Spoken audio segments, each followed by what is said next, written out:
물을 많이 마시라는 말은 피부 미용, 다이어트, 변비 등 온갖 건강을 위한 조언엔 빠지지 않고 등장하는 단골 멘트입니다. 그런데 아무리 많은 물을 마신다 한들 소용이 없을 수도 있다고 합니다. 세포가 물을 머금고 있어야 몸속 수분이 늘어나는 건데 세포가 물을 담아내는 능력이 떨어지면 그야말로 밑빠진 독에 물 붓기라는 거죠.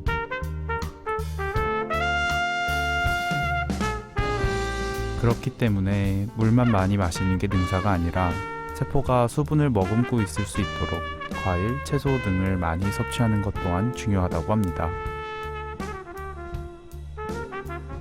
얼마나 섭취하는지보다 나에게 온 것을 내가 얼마나 안고 있을 수 있는지가 중요하다는 이 교훈을 잊지 않고 봄을 보내야겠다고 생각하는 요즘입니다. 오늘 여러분의 귀로 들어간 문학소년단은 여러분의 마음속에 얼마나 오래 머물 수 있을까요? 사계절이 제철이라 이 봄에 그냥 흘려보내기엔 너무 아까운 문학소년단입니다.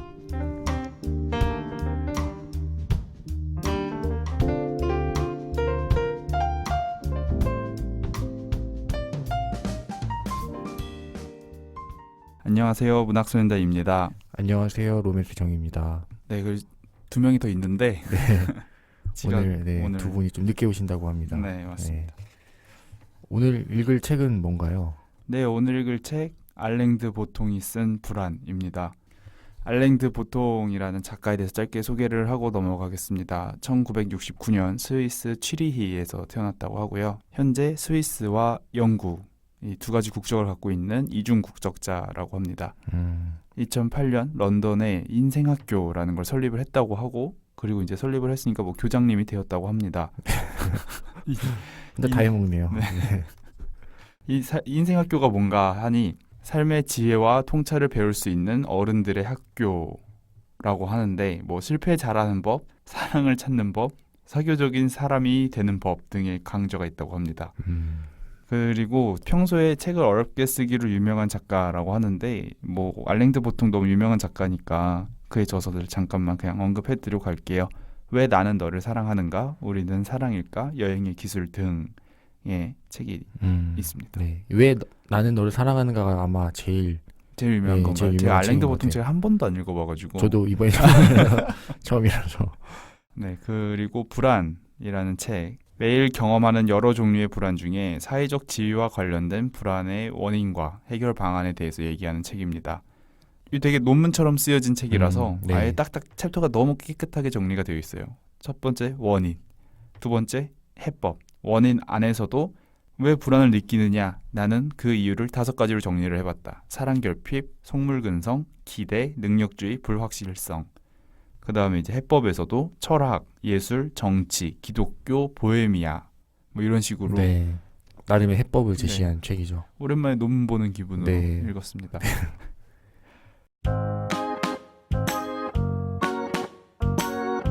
이걸 읽어 말아.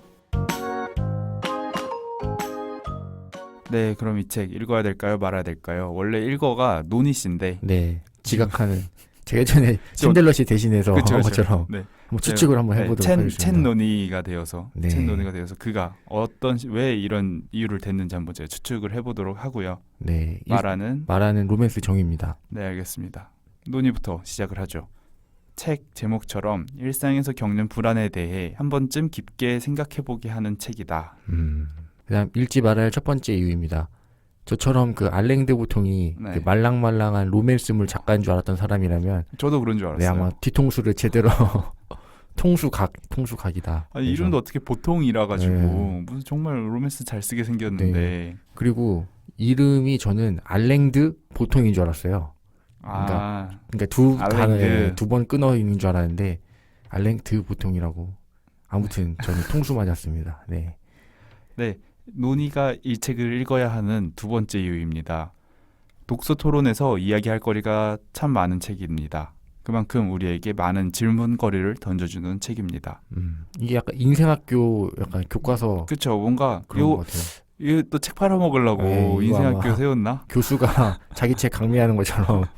네, 두 번째 읽지 말아야 할 이유입니다. 이 하나마나 문장들이 되게 많거든요. 네. 그러니까 이 뭔지 알 소리는 것 같아요. 그냥 안 들어도 그만 들어도 그만. 약간 실패하지 않는 법, 사랑하는 법, 내 자존감 높이는 법 이런 거 사실 여러분 다 알고 네. 있는 그 내용. 현실이 받쳐줘야지 하는 거지. 그런 방법은 누구나 잘 알고 있는데 네. 이걸 그냥 한 번 더 다시 확인한 그런 문장들이 너무 많기 때문에 이 책을 다 덮고 나서 통장 잔고를 봤는데 그렇죠. 그냥 영원인 책. 아. 네. 뭐 그냥 뭐 나의 100원 들어왔다 100원 나간 나의 독서 느낌이었어요. 경험에 뭔가 플러스가 되진 않는다. 네. 그냥 시간만 흘렀다. 네. 그런 책이기 때문에 읽지 않으셨으면 좋겠습니다. 저희 지금 별점 매기나요? 네. 네, 논의가 읽어야 하는 이유 세 번째입니다. 책을 읽으며 메모하는 습관을 기르기 좋은 책. 저는 근데 이거 뭔지 알겠는 게 네. 이게 되게 논문처럼 이게 딱딱 명확하게 넘버링이 되어 있잖아요. 그리고 되게 궁금해요. 이 사람이 사랑 결핍이라는 챕터에서 이 얘기를 지금 왜 하고 있는 거지? 얘가 도대체 어떤 빌드업을 하려고 하길래 지금 요런 이야기를 소개하면서 지금 시작을 하는 걸까? 어떠한 세부적인 근거를 대고 있는 걸까? 메모를 하면서 해야겠죠. 저는 이 눈 씨의 이유가 네. 그 아까 있잖아요. 하나마나 문장들 그 수험생들이나 네. 뭐 되게 공부를 하는 사람들이 보면은 그 포스트잇에다가 그런 문장 써놓잖아요. 나는 할 수 있다. 이런 것처럼 여기도 그런 문장들이 많거든요. 그래서 약간 일상에 힘을 그렇죠. 주려는 어느 정도 되게 논문 같은 책이지만 되게 힐링? 네 그런 코드가 네. 있잖아요. 힐링 코드가 있기 때문에 아마 그런 메모를 뜻하는 게 아닌가. 좀 힐링을 좀 네. 역사적 논리적으로 시켜주려고 하는 부분이 좀 있죠. 네 마지막 읽지 말아야 할 이유입니다. 아까도 제가 말씀드렸지만 쇼펜하우어 뭐 이런 좀 어려운 철학자들의 향연이거든요. 이게 사실 힐링을 네. 하려고 이 책을 읽는 건데 읽다 보면 지금 현생보다 골치가 더 아파요 이게. 그렇기 때문에 네. 굳이 이게 힐링을 하고자 하는 내용은 담고 있긴 하지만 그 과정을 굉장히 좀 논리적으로 어쨌든 이분이 철학적 베이스로 힐링을 하려다 보니까 알게 모르게 피로감을 되게 많이 준다. 그렇기 때문에 읽지 않으셨으면 좋겠습니다. 그리고 지금 읽지 말아야 할 마지막 이유 듣다 보니까 제가 또 챈들러가 읽어야 할 이유로 생각이 난 게 제가 요새 되게 대학교 다시 가고 싶거든요. 좀 더 대학원에 대학원의 뜻을 듣는 게 아니라 그런 거 있죠. 그때가 좋았지. 대학생 때 너무 좋았지. 특히 1학년 때 교양 수업만 들을 때 너무 좋았지. 네. 그때 지금 너무 그리고 미치겠거든요. 이 책을 읽고 있으면은 정말 딱 교양 수업 듣고 있는 기분입니다. 이게 저는 이 책 읽으면서 챈들러 씨 생각이 많이 났거든요. 이게 약간 좀 사회학 그렇죠, 그런 게 있죠. 사회학 감성 네. 베이스이기 때문에 네. 교양 수업의 좋은 점만 모아둔 게 일단 어렵진 않아요. 깊이 들어가지 않아요. 이렇게 간간히 막 에피소드들을 소개해줍니다. 뭐 몇 세기 영국에서는 뭐 어떤 일이 있었는데 그런 게 인트로예요. 이 사람이 그렇죠. 자기 주장을 시작하는 뭔가 잡다한 지식들로 재밌는 느낌? 이게 남을지 안 남을지는 모르겠고 이걸 노니 씨가 말한 것처럼 메모를 안 한다면 바로 잊혀지겠지만 제가 지금 말을 못하는 것처럼 바로 잊혀지겠지만 상당히 이거 읽고 있을 때 재밌거든요. 그렇습니다. 네. 네, 그러면 이 책 어떻게 읽었는지 얘기해 보겠습니다. 네, 저도 아까도 말씀드렸지만 제가 이 책으로 알랭드 보통을 처음 만났는데요. 우리나라 사람들이 알랭드 보통 정말 좋아하잖아요. 네. 항상 뭐 베스트셀러 그쵸? 작가고 우리나라에서. 근데 저는 이게 다행인지 불행인지 몰라도 이 책으로 제가 알랭드 보통을 처음 만났는데 제가 알랭드 보통을 몰라도 너무 몰랐다라는 게 저는 로맨스 소설인 줄 알았거든요. 그리고 불안 되게 재밌잖아요. 뭔가 사랑 때문에 네. 불안해하는 그런 이야기인 줄 알았어요. 네, 뭔가 그런 소설인 줄 알았는데 딱 펼치자마자 약간 사회학 개론서 그런 느낌도 나고 어느 부분에서는 그 진중권의 미학 오디세이 같기도 하고 그렇죠. 네. 어떤 부분에서는 그 막 문학과 예술의 사회사 그 하우죠. 그런 책 같기도 했고 제가 이 두 책을 학교 다니면서 둘 다 읽었는데 이 발제를 준비하면서 고통스러웠던 경험이 생생하게 살아나서 저는 챈들러 씨랑 반대로 이 책을 읽으면서 오히려 학교 빨리 졸업하길 잘했다 라는 생각이 들었기 때문에 이게 좀 상당히 필요한 책이었다.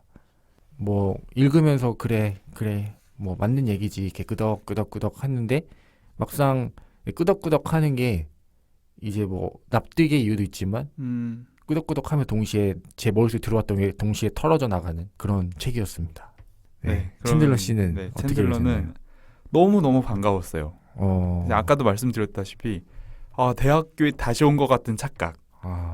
이런 걸 지적 허영심이라고 해도 되나? 뭔가 그냥 너 괜찮아 라는 말보다는 그 말을 좀 더 팬시하고 여러 가지 사례들과 역사 뭐 철학자의 이름을 대가면서 나 배우고 있는 느낌을 느낀 게 아닌가. 오랜만에 그렇죠. 돌아간 느낌. 그리고 제가 보기에는 알랭드 보통도 이 불안이라는 책을 불안해하고 있는 누군가에게 그런 에세이들이 전하고 싶은 메시지처럼 너의 문제가 아니야. 그냥 뭐 사회적인 그것이 문제인 거고 너가 지금 불안을 느낄 필요가 없단다라고 위로하려고 쓴 책이 아니라 불안에 대한 사회학적 고찰로 네. 내가 글 한 편 쓰겠다. 사람의 불안에 대해서 한번 집대성을 해보고 싶다라는 학자적 마인드. 저도 그렇게 느꼈어요. 보면 이게 구조가 정의, 원인, 해법, 그다음에 이런 거잖아요. 네. 이게 논문의 그런 구성인데 그렇죠. 아마 저도 이런 어떤 힐링 에세이, 힐링 코드를 담으려고 했다기보다는 그냥 저도 챈들러 씨처럼 그냥 이 불안에 대해서 한번 내가 정리를 해보겠다 이런 의도로 쓴 책이 아닌가라는 생각이 드네요. 이걸 읽는다고 그렇게 불안해하는 마음이 네. 줄어들 것 같지는 않습니다. 네, 저도 이거 읽으면서 되게 불안했거든요. 이번 방송이 잘 될까? 제가 불안을 읽으면서 불안했기 때문에 이 네. 책의 효용은 거의 없었다. 효용은 거의 없었다. 네, 알겠습니다. 그렇습니다. 네, 노는 씨가 드디어 도착했다는 소식이 들려왔습니다. 네, 또 게스트분은 함께 오셨네요. 안녕하세요. 안녕하세요. 네, 안녕하세요. 안녕하세요. 네, 혹시 게스트분 소개 좀 부탁드립니다. 저는 논이 친구 준이라고 합니다. 준이, 논이 준이. 그 옛날에 그 와니와 뭔가 하와수가 떠오르네. 하와수. 준이. 예, 준이님 좀 더 자기 소개를 좀 해주시면. 저는 논이랑 같은 대학교 친구고요. 네. 오늘 뭐 일이 있어서 만났다가 갑자기 이렇게 참여하게 됐습니다. 되게 목소리 좋으시네요. 그러면 혹시 너무 현장 섭외라서 책은 읽으셨나요? 책은 안 읽고? 네, 사실 이제 책의 내용은 잘 몰라서 걱정할 필요가 없습니다. 걱정 많이 하고 왔어요. 네. 전혀 걱정할 필요가 없습니다. 네. 약간 긴장한 상태예요. 불안해할 필요가 없습니다. 이 네. 책은. 네. 그럼 먼저 노니 씨부터. 네네. 노니 씨부터가 아니라 노니 씨만 어떻게 읽었는지 한번 말씀해 주시죠. 저는 이 책을 처음 읽었을 때 좀 기억에 많이 남지 않더라고요. 그래서 좀 휘발성이 강한 책이라고 생각을 하는데요. 이게 근데 좋았던 점이 방송을 위해 이 책 내용을 좀 정리하게 되잖아요. 근데 정리하면서 읽으니까 좀 도움이 많이 되더라고요. 근데 문장이 좀 쉽지 않았다? 이런 생각이 들어서 좀 어려웠었습니다. 대신 말할 이야기거리가 많았던 책이었던 것 같습니다. 준이님은 네. 불안이 많으신 편인가요? 저는 한번 MBTI 검사라고 네. 했었는데 불안이 좀 높게 나왔던 적이 있어요. 네. 이 불안이 그 상담사 분께서 적당한 불안은 뭔가 일이 있을 때 그렇죠. 계획성 있게 준비할 수 있는 능력이 네. 된다고 하는데 이게 과하게 되면 나중에 자기 자신을 망칠 수 있다고 저한테 좀 마음을 편하게 가지라고 이런 말씀을 해주셨었어요. 로메스 정과 저는 알랭드 보통의 책을 처음 읽는 거거든요. 이걸로. 네네. 노니 씨나 준이 씨는 알랭드 보통의 다른 책들을 과거에 읽었었는지. 저는 그 왜 너를 사랑하는가? 그거랑 우리는 사랑일까? 이거 두 개를 읽었었거든요. 네. 그래서 제가 이 책을 이제 하고 싶어서 고르긴 했는데 이 책도 한번 읽어보고 싶다. 네. 너무 좋았기 때문에. 근데 그 두 개의 내용은 솔직히 기억이 안 나요. 아하. 그냥 지금 읽었던 불안처럼 어려웠다. 좀 문장이 어려웠다. 그런 게 너무 강했어요. 그러면 준희 씨는? 저는 근데 사실 알랭드 보통의 책을 읽어본 적은 없고요. 네. 근데 이 불안에 대한 책은 몇 번 들어본 적은 있던 것 같아요. 이런 추천 도서로 올라와서 한 번도 읽어본 적은 없습니다. 네.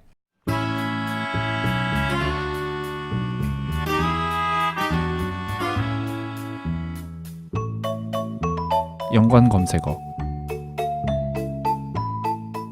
네, 이 책과 짝지어줄 만한 그 어떤 것이라도 소개하는 연관 검색어입니다. 먼저 로맨스 정의 연관 검색어는 뭔가요? 네, 제 연관 검색어는 그 헤르츠 아날로그라는 가수가 있거든요. 그 팀의 애정결핍이라는 노래가 있어요. 그 노래가 생각이 났는데 여기서 이제 불안을 한 이유 중에 하나가 이 사랑결핍 이런 건데 그 부분을 보고 나서 이 노래가 딱 생각이 났거든요. 이 노래 가사가 어릴 땐 다들 예뻐해 줬을 텐데 어릴 땐 다들 이뻐해 줬을 텐데 머리를 안 해도 차려입지 않아도 머리를 안 해도 차려입지 않아도 어릴 땐 나도 참 귀엽댔는데 어릴 땐 나도 참 귀엽댔는데 말을 더듬어도 길을 가다 넘어져도 말을 더듬어도 길을 가다 넘어져도 요즘은 작은 실수를 해도 조금만 얼빵하게 굴어도 쥐잡듯 나를 잡으려 해들 요즘은 작은 실수를 해도 조금만 얼빵하게 굴어도 쥐잡듯 나를 잡으려 해들 이라는 가사가 있는데 이 사랑 결핍에서 하는 말이 이제 어렸을 때 이제 부모님한테 절대적인 사랑을 받다가 네. 점점 그런 거에서 멀어지면서 당연히 기대할 수 없는, 그러니까 헌신적인 사랑을 기대할 수 없는 위치가 되면서 불안을 느낀다고 하는데 이 애정 결핍이 딱 그런 것 같아요. 어릴 때는 다 예뻐해줬는데 나이 들수록 이제 자꾸 뭐라 하는 사람도 많아지고 나를 헌신적으로 사랑해준 사람이 없다, 이런 가사를 잘 표현한 것 같아서 이 노래가 떠올랐습니다. 네, 그럼 노니 씨는? 네, 저는 알랭드 보통의 테드 강연이 있었어요. 그 제목이 현대인의 불안과 성공. 이 강연이 한 15분짜리인데 내용이 커리어에 대한 불안에 대해서 알랭드 보통 이야기를 하거든요. 근데 이걸 봤을 때 이 책 내용처럼 좀 막 속물근성 이런 얘기를 해요. 그래서 책 읽는데 이것도 같이 보면은 도움이 되지 않을까 싶어서 이 영상을 골랐습니다. 챈들러의 연관 검색어는 블라디미르 호로비츠가 연주한 트로이 메라이입니다. 어린이 전경. 네. 어. 왜냐하면은 우리 예전에 시즌 1 때 게스트로 나오셨던 성악과 다니는 썸머 씨라고 네, 있었거든요. 네. 그 친구가 저한테 무대에 서야 하는 일이 많은 사람이니까 되게 이런 불안, 걱정 많을 거잖아요. 그럴 때마다 이 곡을 듣는데요. 꼭 호로비치가 연주한 트로이 메라이를. 그러네. 그러면 이제 정말 듣고 있으면 불안이 이렇게 사라진다. 그 추천을 받고 제가 들어봤는데 꽤 괜찮아요. 당연히 곡은 괜찮고 생각보다 막 잡생각을 많이 없어지는? 불안함을 사라지게 했는데 꽤 도움이 되더라고요. 저 여기서 갑자기 이제 질문을 드리고 싶은데 네. 저는 학교 다닐 때 뭐 시험 기간 있잖아요. 그럼 시험 전에 항상 듣는 노래가 한 곡이 있었거든요. 혹시 두 분도 있으셨나요? 저는 딱히 시험 전에 음악 안 들었던 것 같아가지고. 은희 씨 뭐 들었는데요? 저는 되게 뜬금없긴 한데 AOA의 단발머리를 들었어요. 그냥 듣고 있으면은 왠지 신나고 잘할 수 있을 것 신나서. 같고. 네, 딱 뭐 도서관에서 강의실까지 가는 그때 그거 딱 한 곡 두 번 들으면은 강의실에 앉아요. 그럼 이제 딱 이어폰 빼고 시험 준비하고 보면은 뭔가 그랬어요. 노니 씨의 첫사랑이 단발머리셨나요? 아니요. 저 첫사랑 얘기 안 하겠어요. 본격적으로 책 속으로 들어가 보려고 하는데 저희 1부, 2부가 이 책은 참 기똥차게 나뉘는 것 같습니다. 원인과 해법. 네, 1부에서 저희 그냥 원인 이야기 한번 쭉 해보죠. 그 첫 번째 원인으로 보통이 뽑는 게 사랑 결핍입니다. 사랑이 부족하다. 애정 결핍이잖아요. 또 노니 씨가 본인 애정 결핍이 있으시다고 하는데 네네. 다른 분들은 나는 지금 나의 애정 수치는 지금 어떠한 상태인가? 결핍 상태인가 아니면 충만한 상태인가 좀 궁금하거든요. 저요? 네, 준희 씨는 네, 저는 지금 좀 충만한 상태인 것 같아요. 네, 좀 행복하시나요? 네, 그래도 나름 만족하면서 살아가고 있습니다. 챈들러 씨는 저는 뭔가 결핍인 것 같아요. 네. 분명 자라온 거를 혼자 생각을 해봤을 때 결핍을 느낄 만한 그런 건 없는데 지금 제가 혼자 그냥 생각을 할 때 혹은 저의 이 모든 면을 누군가 알고 있다고 했을 때 챈들러는 좀 애정 결핍의 면이 있지라고 왠지 말할 것 같은 애정 결핍 때문에 그런 건지 아니면 사람을 안 믿는 그런 것 때문인지 아니면 그냥 자존감이 바닥이라서 그런 건지는 모르겠는데 기본적으로 저는 저 사람은 나를 좋아할 이유가 없다. 그게 베이스예요? 베이스예요. 왠지 애정 결핍이지 않나. 네. 저도 애정 결핍 상태인 것 같은 게 뭐 다른 부분에서는 모르겠는데 이 팟캐스트 있잖아요. 네네. 저희가 이제 구독자 분들이 뭐 아침에는 뭐 400 몇 명이었다가 저녁에는 300 몇 명 이렇게 돼버리면은 우리 뭘 잘못했을까. 그렇죠. 사실 별 의미 없는데 그런 구독자 한두 명 늘어나고 막 이러는 게 엄청 이렇게 기쁘고 막 그러더라고요. 그래가지고 한 명 빠질 때마다 약간 결핍이 되는 그런 게 있어서 저는 애정결핍 상태인 것 같습니다. 노인 씨는 어떠신가요? 저는 요즘은 좀 그냥 좀 해탈한 상태인데 한 달 전만 해도 제가 인스타그램을 지웠냐고 말을 했나요 여기서? 지웠어요? 지웠다 다시 깔았어요. 네. 근데 그 지운 이유 중에 하나가 가끔 그 팔로워가 있잖아요. 저는 안 지웠는데 한 명이 줄 때가 있어요. 아, 그 똑같은 것 같아요. 로맨스 정 씨랑. 아, 이 사람이 나를 왜 제꼈을까? 근데 누가 했는지 모르는데 그 친구 목록에서 근데 그 밴 되니까 조금 괜히 속상하고 그렇더라고요. 근데 막상 뭐 저도 이게 지우고 나니까 그런 거에 대해서 이제 신경을 안 쓰게 돼서 좀 초연해진 상태예요. 두 번째 챕터는 속물근성입니다. 알랭드 보통이 사람들이 불안을 느끼는 이유로 꼽은 두 번째가 이제 속물근성이라는 건데 여기서 이런 말이 나오더라고요. 눈에 두드러지는 집단의 속물근성은 모든 사람을 사회적 야심의 방향으로 유도할 수 있다. 사람들은 처음에는 그런 야심을 못마땅해 하다가도 어느새 그것이 사랑과 안정을 얻을 수 있는 유일하게 확실한 수단인 양 쫓아다니게 된다. 뭐 이런 구절도 있는데 그러니까 상대가 누군지에 따라서 내 스탠스가 바뀌는 거? 네. 그게 아마 속물근성인 것 같아요. 뭐 이 사람이 뭐 대통령이니까 내가 뭐 이렇게 해야지, 그렇죠. 잘 보여야지, 뭐 이런 거. 이 사람이 나한테 뭔가 콩고물 떨어질 걸 기대하는 그런 내 모습이나 상대방의 그런 모습들. 그러니까 상대방이 내가 어떤 상대방이 어떤 지위를 갖고 있는데 거기에 내가 이 사람의 눈이 잘못 나면 어떡하지? 이런 거에 오는 불안, 그런 통칭인 게 아닌가. 그 좀 비교를 하는 존재다 보니까 사람이 그래서 그런 비교에 따른 불만족, 그런 충족하지 못하는 거에 대해서 본인이 그 열등감을 느낀다고 해야 되나? 그래서 불안을 느낀다고 저는 생각을 했거든요. 저희 다음 질문이 우리는 속물인가?인데요. 나의 그 뭐 속물적인 부분. 저는 제가 개인적으로 막 필요할 때 사람을 찾을 때 제 스스로 속물이라고 느끼거든요. 한동안 뭐 오랫동안 연락 안 하다가 네. 제가 궁금한 게 있거나 궁금한 거? 필요한 게 있을 때 네. 이렇게 막 가끔씩 연락하는 제 자신이 너무 속물이라고 생각이 들 때가 많아요. 혹시 최근에 어떤 에피소드 소개해 줄 수 있어요? 나 요거 물어보려고 혹은 네. 요게 필요해서 연락을 해봤다. 네.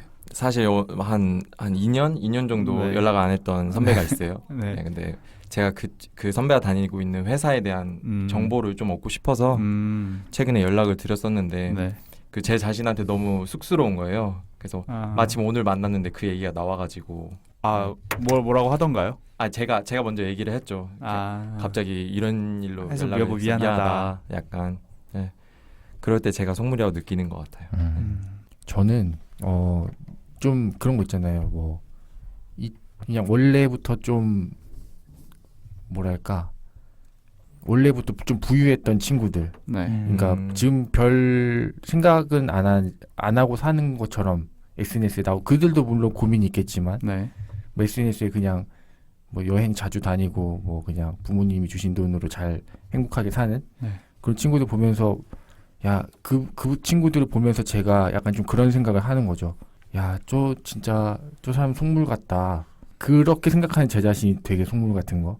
이 사람은 그냥 사람으로 보고 그냥 뭐 주어진 환경에 자기가 행복하게 잘 살고 있는 사람인데 네. 제가 이 사람을 속물이라고 생각하는 그 모습 자체가 전 되게 속물 같다고 생각이 들어가지고 이제는 좀 사람으로 바라봐야겠다는 생각을 했었습니다. 저 같은 경우에는 회사에서 좀 막 제가 싫어하는 사람이 있는데 싫어한다고 막 말하는데 그 사람이랑 대화할 때는 되게 막 네네 하고 막 되게 좀 잘 받아주거든요. 그때는 그냥 받아주는데 나중에 생각하면 나 이 사람 싫어하는데 그 당시에 내가 이렇게 다 받아주는 모습을 다시 한번 머릿속으로 복귀하면은 되게 나 좀 현실적인가? 뭐 이게 줄타는 거 이런 건 아닌데 좀 비위 맞춰주는 그런 데서 나도 어쩔 수 없구나 살아남으려면 그런 생각이 들었습니다. 그죠. 네, 네 번째는 능력주의입니다. 왜 능력주의가 불안을 유발하느냐? 그러니까 내가 가난하면 난 그냥 가난한 사람이다라는 카테고리가 그냥 그렇게 분류되는 거지. 가난한 사람에는 어떤 가치적 판단도 안 들어가 있다면 우리가 돈을 못 번다고 불안해할 필요는 없을 수도 있다. 네. 그냥 내가 못 사는 게 있을 뿐이지 그게 불행으로 혹은 불안으로 이어지지는 않다라는 건데 능력주의 사회에서는 가난한 사람은 우리가 비난을 하게 된다. 그렇기 때문에 그 비난을 피하기 위해서라도 가난하면 안 되겠다라고 압박이 생긴다. 뭐 이런 얘기거든요. 네. 근데 저는 이게 우리가 가난하다고 해서 이 사람을 비난할 수는 없을 것 같다는 생각이 들어요. 왜냐하면 기본적으로 베이스가 다른 상태에서 진행이 되는 거기 때문에 그게 무조건 능력이 뛰어나서 이 사람이 잘난 게 아니라 기본적인 그런 환경 때문에 좀 그렇다고 그런데 생각을 해요. 최근에 읽은 글 중에 노숙자는 노숙자인 이유가 있다. 노숙자 도와주면 안 된다라는 글을 어디서인가 봤거든요. 편의점 알바하시는 분들이 뭐 그런 얘기를 가끔 하시던데 그러니까 어쨌든 편의점 앞에서 노숙을 하시거나 이렇게 막 오며 가며 보면 이제 좀 안쓰러우니까 편의점에서 폐기되는 이게 뭐 며칠이 지난 게 네. 아니라 몇 시간 지나서 폐기되는 것들을 이렇게 준대요. 네. 가끔 줬대요. 누군가가. 네. 주면은 그렇게 몇 번 주다 보면 그게 당연한 건 줄 알고 거기서 왜 안 내놓냐고 맞아요. 네. 뭐 그런 거를 보면서 자기가 이들은 마인드 자체가 틀려먹었다. 그런 마인드이기 때문에 뭐 노숙을 하는 거다라고 하면서 세상에 몸 좀 움직이면 그러니까 내 몸 육체적 노동을 통해서 돈을 못 벌 수가 없는데 당장 고시원이라도 들어갈 수 있고 어디 한번 내 몸 누일 수 있는데 노숙을 한다는 건 그냥 마인드가 잘못된 거다. 애초에 그들은 그런 식으로 사고를 했기 때문에 이런 거다. 그러니까 노숙을 하는 사람들은 문제가 있다라는 거죠. 네. 이런 주장 어디선가 들었는데 저는 한번 읽고는 그대로 그렇겠구나 싶긴 싶었어요. 저도 동감을 하는 게 보면은 이 광화문이나 서울역 제가 자주 네. 지나다니는데 거기가 약간 좀 가장 많이 모여 있는 노숙자 밀집 지역인데 보면은 뭐 일해도 충분히 일할 수 있고 네. 뭐 이런 능력이 있는데 뭐 물론 그분들의 뭐 심리 상태나 이런 건 그쵸. 제가 잘 모르긴 하지만 그냥 노동의 입장에서 봤을 때 충분히 가능한데 왜 안 하고 있냐라는 생각도 많이 들고 또 그분들 뭐 돈 벌어서 구걸해서 한 게 저금이 아니라 술 사 먹고 이런 거거든요. 네. 그런 거 보면 좀 답답하기도 하고 네 그렇습니다. 5번째 이유 불안을 느끼는 5번째 이유는 불확실성입니다. 이제 이게 가장 큰 불안의 네. 이유라고 저는 생각합니다. 저도 그렇게 생각해요. 네. 그러면 저희 삶에서 운이 차지하는 비중이 좀 어느 정도라고 생각을 하세요? 저는 한 90 봅니다. 저도 90대 1, 어, 9대 1 정도. 네. 저는 한 8? 다들 높게 보네요. 준희 씨는 저는 한 7? 이 정도 어. 생각하는 것 같아요. 네. 그럼 이제 대부분이 이제 기본적인 전제가 운이 중요하다는데 그럼 운 말고는 어떤 게 중요하다고 생각을 하세요? 어떤 요소가? 일단 기본적으로 준비가 되어 있어야 하지 않나 생각합니다. 저는. 저는 운 9, 기 1인데 네. 기는 기가 사실 기수이잖아요. 근데 그거 말고 저는 그냥 진짜 기인 것 같아요. 기. 그냥 그날의 기운, 바이오리듬. 맞아요. 네. 그게 엄청 중요하기 때문에 제가 여기 오면서도 오늘의 바이오리듬 제가 장이 안 좋거든요. 네네. 그래가지고 아무리 운이 좋아도 내 몸 상태나 뭐 이런 게 안 좋으면 안 되기 때문에 저는 몸 상태가 가장 큰 좌지우지한 요소가 아닌가라는 생각이 드네요. 저는 운이 9고 나머지 1이 뭐랄까요? 좀 속어로 쓰자면 뺑기? 그러니까 뺑기를 치고 다니는 거예요, 사람은. 그러면 잘 돼요. 근데 운이 좋으면 이게 안 들켜서 잘 되는 거고 나 개쩌는 사람이야. 혹은 어떤 일이 잘못됐을 때 막 내가 그거 그렇게 하지 말자고 했잖아 라던가 이렇게 책임을 미룬다는 게 아니라 그러니까 어떤 면에서든 사실 난 당황할 법한데 당황하지 않고 그거 문제 없어. 이런 식의 뺑기를 우리는 언제나 치고 다니는데 그게 운이 좋아서 들키지 않는다면 이제 성공을 하는 거고 저 사람 능력 좀 있나 보다. 믿음직하네. 저 사람 좀 뭐가 있다. 능력 있어 보이네로 되는 거고 운이 없어서 그게 들통이 나면 이제 그냥 꽝인 거고.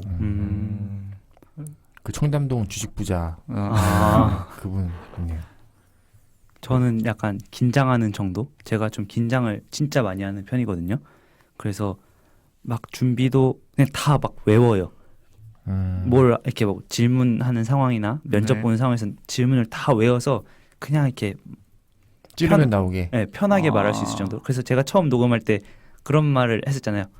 취업 면접 보는 것 같다는 말을 했었는데 좀 그때도 나름 준비를 많이 해서 그냥 녹음을 되게 잘하고 싶어서 네. 그랬었거든요. 그래서 약간 그런 준비하는 거랑 긴장하는 정도? 제가 좀 긴장을 많이 하는 편이라서 네. 그게 조금 저한테는 중요한 것 같아요. 아, 긴장을 안 하면 안 할수록 더 좋다. 네, 저는. 음. 네, 지금까지 불안의 원인에 대해서 이야기를 해봤는데 진짜 좀 책이 어렵다 보니까 네. 좀 이제 이야기하는 것도 어렵다는 생각이 들었네요. 네, 이 에피소드 불안하네요. 어떻게 될지 모르겠습니다. 수요일에는 좀 달라질지 한번 네. 수요일에 만나도록 하죠.